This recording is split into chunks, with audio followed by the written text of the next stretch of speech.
There is something beautiful that happens when you begin to notice the voice inside your head. Not the voice that speaks your words to others, but the voice that speaks constantly to you. This voice has been with you for so long that you may have forgotten it is there, like the sound of your own breathing or the beating of your own heart. But unlike your breath or your heartbeat, this voice was not born with you. It learned to speak. And what it learned to say about you may not be true. You see, my friend, we live not just in the dream that humanity has created together, but we live in a dream within that dream. The outer dream is what we call society, culture, the agreements we have all made about how life should be lived. But the inner dream, this is the one that lives inside your mind, telling you who you are, what you can do, what you deserve, and what you should fear. This inner dream is made of agreements too, but these agreements you made with yourself, often without even knowing you were making them. When you were very small, you were like water taking the shape of whatever container held you. The voices around you became the voice inside you. The judgments they made about you became the judgments you learned to make about yourself. The fears they carried became the fears you learned to carry. And slowly, without anyone telling you this was happening, you began to dream yourself into being through their eyes, through their words, through their beliefs about what it means to be human, to be worthy, to be loved. But here is what is both heartbreaking and beautiful about this process. You believed it all. You had to. You were learning how to be human, and the humans around you were your teachers. So when they said you were too much or not enough, when they said you should be different than you were, when they showed you love only when you behaved in certain ways, you took all of this as truth. You made agreements with yourself based on what you learned. You said yes to beliefs that were never yours to begin with. These agreements live now like invisible chains around your heart. They whisper to you in the morning when you wake, telling you what kind of day you will have based on who they believe you are. They speak to you when you look in the mirror, when you try something new, when you love someone, when you dream of what might be possible. And most of the time, what they tell you keeps you small, keeps you safe, keeps you from the very freedom that is your birthright.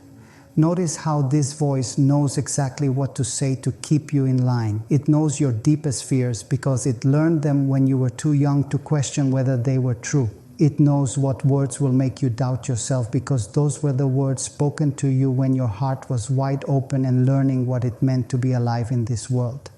This voice has become the guardian of your limitations, the keeper of your cage, believing it is protecting you by keeping you from stepping too far into the light of who you really are. It means you become honest about who you are and what you need, which actually makes you more capable of genuine connection and authentic love. When you are pretending to be someone you are not, you can only form pretend relationships.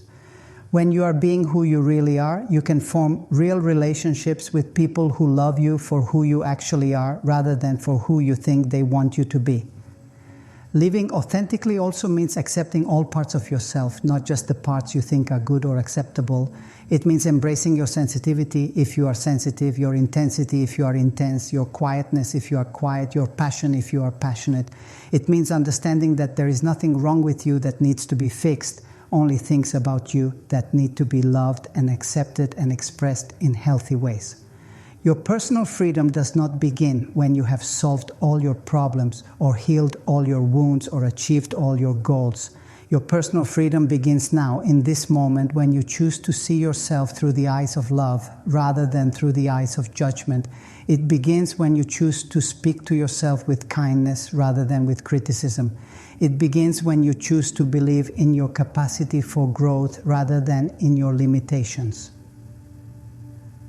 Freedom is not a destination you arrive at after years of hard work. Freedom is a choice you make in each moment, a way of being that you can access right now, regardless of your circumstances. You can be free while you are still learning. You can be free while you are still growing. You can be free while you are still making mistakes and discovering new things about yourself. This freedom is not about having control over everything that happens to you. It is about having choice in how you respond to what happens to you. It is about understanding that while you cannot always control the events of your life, you can always choose the meaning you give to those events. You can choose to see challenges as opportunities for growth rather than as evidence that something is wrong with your life. You can choose to see setbacks as redirections rather than as failures. Every moment offers you a new opportunity to choose freedom over limitation, love over fear, truth over illusion. Every breath you take is a chance to remember who you really are beneath all the old agreements. Every word you speak to yourself is an opportunity to use your power in service of your highest good. Every choice you make is a vote for the kind of life you want to live. The transformation you seek is not something that will happen to you someday if you work hard enough or do enough healing or learn enough lessons. The transformation you seek is available to you right now, in this moment, in the simple act of choosing to see yourself differently, to speak to yourself differently, to believe different things about what is possible for your life. You are not broken and in need of fixing. You are not lost and in need of finding. You are not incomplete and in need of becoming whole. You are already whole, already perfect in your imperfection, already free in your willingness to choose love over fear. You are already everything you have been looking for, and you always have been. The journey is simply about remembering this truth and living from this truth, one moment at a time, one choice at a time, one breath at a time. In the space between your thoughts, in the silence between your words, in the pause between your inhales and your exhales, your true self is waiting. It has been waiting patiently all this time for you to remember. It is not waiting for you to become worthy of its love. It is not waiting for you to prove yourself deserving of its presence. It is simply waiting for you to notice that it is there, that it has always been there, that it will always be there. This is your invitation, not to become someone new, but to return to who you have always been. This is your invitation to step out of the dream of limitation and into the reality of your infinite nature. This is your invitation to transform the agreements that have kept you small and to embrace the truth that has always known you are magnificent. The choice, as always, is yours. The voice in your head was trained by people who were trained by people who were trained by people, all the way back through generations of humans who learned to be afraid of their own power, their own beauty, their own unlimited nature. It is not personal, this training. It is simply what happened. But now, right now, you have the opportunity to notice that this voice is not you. It is something you learned. And anything that is learned can be unlearned. The agreements you made with yourself about who you are were made by a child who was doing the best they could with the information they had. That child looked around at the world and decided what they needed to believe about themselves in order to survive, in order to be loved, in order to belong. Some of these agreements may have served you well for a time. They may have helped you navigate difficult situations or painful relationships. They may have given you a sense of control in a world that felt chaotic or unsafe. But now you are no longer that child. Now you have the wisdom to see that many of the agreements you made with yourself are no longer serving the life you want to live, the love you want to give, the dreams you want to pursue. You can see that believing you are not enough has not made you more enough. Believing you are not worthy has not made you more worthy. Believing you must be perfect has not made you more perfect. These agreements have simply made you tired. The beautiful truth is that you are the one who made these agreements, which means you are the one who can change them. You are both the prisoner and the guard, the judge and the defendant, the one who limits and the one who can set free. This is your power, even though it may not feel like power at first. It may feel scary to imagine yourself without the familiar voice that has been narrating your life for so long. Who would you be without Titan? His story of your limitations. Who would you be if you stopped agreeing with the voice that tells you who you cannot become? Right here in this moment, you can begin to listen differently to the voice in your head. Instead of believing everything it tells you, you can begin to notice it with curiosity. You can begin to ask yourself, is this true? Is this belief serving my highest good? Is this the voice of love, or is this the voice of fear wearing the mask of protection? When you begin to be impeccable with the word you speak to yourself, everything changes. The first agreement to be impeccable with your word is not just about how you speak to others. It is about how you speak to the most important person in your life, which is you. Every word you think about yourself is a spell you are casting. Every story you tell yourself about who you are is a prayer you are sending into the universe. Every judgment you make about your worthiness is a vote you are casting for the kind of life you will live. The word is so powerful that it can create and it can destroy. It can heal and it can wound. It can set free and it can imprison. When you speak to yourself with the same love and respect that you would offer to someone you cherish, you begin to break the spell of self-rejection that has kept you trapped in old agreements that no longer serve your soul. But being impeccable with your word to yourself is not about positive thinking or pretending that everything is perfect when it is not. It is about speaking truth with love. It is about recognizing when you are using your word against yourself, when you are choosing the language of judgment instead of the language of compassion, when you are speaking from fear instead of from love. Watch how quickly your mind wants to argue with kindness toward yourself. Notice how strange it feels to speak to yourself with the same gentleness you would offer to a dear friend who was struggling. This is because you have been trained to believe that being hard on yourself will make you better, that criticism will motivate you more than encouragement, that love will make you weak or lazy or complacent. But love does not make you weak. Love makes you strong. Love makes you brave. Love makes you willing to grow, to change, to try again, to forgive yourself for being human, to celebrate yourself for having the courage to be alive in a world that often rewards conformity over authenticity. Every thought you think about yourself is either moving you toward love or moving you toward fear. There is no neutral ground. When you choose thoughts that honor your inherent worth, your natural goodness, your unlimited potential for growth and healing, you are using your word to create a reality that supports your highest expression. When you choose thoughts that diminish your light, that focus on your failures, that predict your limitations, you are using your word to create a reality that keeps you small. The thoughts you think most often about yourself become the foundation of your experience. They become the lens through which you see every opportunity, every relationship, every possibility that comes into your life. If you believe you are not capable, you will find evidence everywhere that this is true. If you believe you are not lovable, you will interpret even the kindest gestures through the filter of this belief. If you believe you are not worthy of good things, you will find ways to sabotage yourself when good things begin to flow into your life. But when you begin to consciously choose thoughts that honor who you really are beneath all the old agreements, when you begin to speak to yourself as if you are speaking to the most precious being in the universe, which you are, everything in your life begins to shift. You begin to see opportunities where you once saw obstacles. You begin to feel worthy of love where you once felt only judgment. You begin to trust yourself where you once doubted every instinct, every desire, every dream that stirred in your heart. This is not about convincing yourself of something that is not true. This is about remembering something that has always been true, but that you forgot. You forgot that you are made of the same love that makes the flowers bloom and the stars shine. You forgot that your worth was never dependent on your performance, your achievements, your ability to please others, or your capacity to avoid making mistakes. You forgot that you are a walking miracle, a unique expression of the infinite creativity of life itself.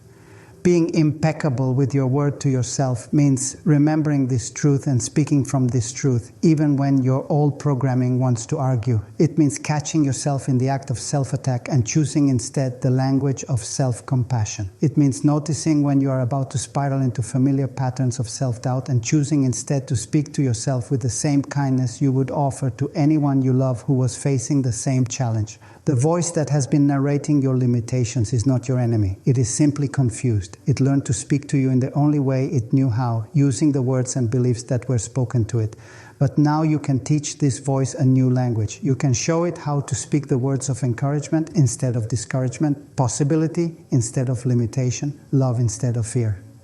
The most liberating discovery you will ever make is that the thoughts in your mind are not necessarily your thoughts. They arise like clouds in the sky of your consciousness. And just as you would not take personally every cloud that passes overhead, you do not need to take personally every thought that passes through your awareness. This may sound strange at first because you have been taught that your thoughts are you, that your mind is who you are. But your mind is simply a tool, like your hands or your eyes. And the thoughts that move through it come from many places that have nothing to do with your true nature. When you were learning to walk, you fell down many times, but you did not take this personally. You did not decide that falling meant you were a failure or that you should stop trying to walk. You simply got up and tried again, understanding that falling was part of learning. But somewhere along the way, you learned to take the movements of your mind very personally. You learned to believe that every fearful thought meant you were a fearful person, that every angry thought meant you were an angry person, that every sad thought meant something was wrong with you. Your thoughts are like radio stations broadcasting from all around you. Some come from your family, some from your culture, some from old experiences that left their mark on your memory. Some come from the collective fear that humanity carries, some from the stories you absorbed from books and movies and conversations you overheard as a child. Some thoughts arise from your body when it is tired or hungry or stressed. Some come from the weather, from the energy of the people around you, from changes in the moon or the season or the time of day. You are not the radio station, my friend. You are the awareness that can tune in to different frequencies. You are the space in which all these broadcasts can be heard, but you are not any one of them. When you understand this, you begin to have a choice about which stations you want to listen to and which ones you want to turn off. The second agreement not to take anything personally becomes even deeper when you apply it to your relationship with your own mind. When a thought of unworthiness arises, you do not need to take it personally. It is just an old broadcast from a station that was programmed long ago. When anxiety moves through you, you do not need to become anxious. You can notice the anxiety the way you would notice a bird flying through the sky, interesting but not about you. This does not mean you ignore your thoughts or pretend they are not there. It means you stop giving them the power to define who you are. You stop letting them convince you of things about yourself that are not true. You begin to see them as information rather than as identity, as weather patterns in your consciousness rather than as permanent features of your landscape. Most of the thoughts that cause you suffering are not even current thoughts. They are old thoughts that got stuck on repeat, like a record with a scratch that keeps playing the same few notes over and over again. These thoughts were useful once, perhaps when you were young and needed to learn how to be safe in your environment. But now they play automatically, whether they are needed or not, whether they are helpful or not, whether they are true or not. When you stop taking these old thoughts personally, you create space for new thoughts to arise. You create space for inspiration, for creativity, for solutions to problems that seemed impossible when your mind was stuck in old patterns. You create space for love to move through you without the filter of old fears, for joy to surprise you without the dampening effect of old sadness, for peace to settle in your heart without the agitation of old worries. The thoughts that are truly yours, the ones that arise from your authentic self, feel different than the borrowed thoughts. They feel light, they feel loving, they feel expansive. They do not attack you or anyone else. They do not create drama or chaos in your life. They arise from wisdom rather than from fear, from love rather than from pain, from truth rather than from old conditioning. Learning not to take your mind personally is like learning to be in a relationship with your thoughts rather than being enslaved by them. You can listen to them with curiosity rather than with automatic belief. You can thank them for their concern when they are trying to protect you, while also recognizing that their definition of protection may be outdated. You can appreciate the mind for all the ways it serves you, while also understanding that it is not the boss of your life. As you begin to create this healthy distance between yourself and your thoughts, you may discover something that will change everything for you. You may discover that you do not actually know who you are. This is not a problem to be solved. This is a mystery to be celebrated. You may have spent so much energy defending an idea of yourself that was never true to begin with, trying to live up to or live down to an image that was created from old agreements and borrowed beliefs. The third agreement, not to make assumptions, becomes profound when you apply it to your assumptions about yourself. What if everything you assume about your personality, your capabilities, your limitations, your destiny is just an assumption? What if the story you tell about who you are is just one story among infinite possible stories and not necessarily the truest one? You assume you know what you are capable of based on what you have done before. But what you have done before was done by someone who believed different things about themselves than you might choose to believe now. You assume you know what kind of person you are based on how you have behaved in the past. but how you behaved in the past was influenced by agreements and beliefs that you may no longer want to carry. You assume you know what you want based on what has made you happy or unhappy before. But your desires may have been shaped by what you thought you were supposed to want, rather than by what would truly nourish your soul. You assume you know what is possible for your life based on what has been possible so far. But what has been possible so far was limited by what you believe was possible, and beliefs can change. The most beautiful assumption to release is the assumption that you are finished becoming who you are meant to be. You are not a fixed thing. You are not a problem that has been solved or a question that has been answered. You are a living mystery, always in the process of revealing new aspects of your infinite nature. You are like a flower that has not finished blooming, a song that has not finished being written, a work of art that is still being painted by the hand of life itself. Tefta, when you stop assuming you know who you are, you open yourself to discovering who you might become. You open yourself to possibilities that were invisible when you were busy defending your old identity. You open yourself to growth that was impossible when you were convinced you already knew your limits. You open yourself to love that was unavailable when you were certain you knew what you deserved. This not knowing is not a weakness, it is a strength. It is the strength of humility, of openness, of willingness to be surprised by your own capacity for transformation. It is the strength that allows you to approach each day as if you are meeting yourself for the first time, curious about what you might discover, excited about what might emerge. The person you were yesterday was doing their best with the consciousness they had yesterday. The person you are today has access to new levels of awareness, new possibilities for choice, new opportunities for growth. The person you will be tomorrow is still being born in this moment, shaped by the love you choose to give yourself right now, by the gentleness you offer to your own process of becoming. This brings us to the deepest application of the fourth agreement, to always do your best. But what does it mean to do your best when it comes to loving yourself? What does it mean to do your best when it comes to being patient with your own growth, kind to your own mistakes, encouraging to your own dreams? Your best changes from moment to moment. On some days, your best might be achieving great things, reaching important goals, making significant progress toward your dreams. On other days, your best might be simply getting out of bed, or speaking one kind word to yourself, or choosing not to believe a fearful thought that arises in your mind. Your best is not a standard that remains the same regardless of circumstances. Your best is what is possible for you right now in this moment, with the energy you have, the awareness you have, the resources you have. Doing your best to love yourself means accepting that you are human, which means you are perfectly imperfect. It means understanding that making mistakes is not a sign that something is wrong with you. It is a sign that you are alive, that you are learning, that you are willing to try new things and take risks and step outside your comfort zone. Every mistake you make is evidence of your courage, not evidence of your inadequacy. When you do something that you later regret, doing your best means forgiving yourself as quickly as you would forgive someone you love who made the same mistake. It means talking to yourself with the same compassion you would offer to a dear friend who was being hard on themselves. It means remembering that the part of you that made the mistake was doing the best it could with the consciousness it had in that moment.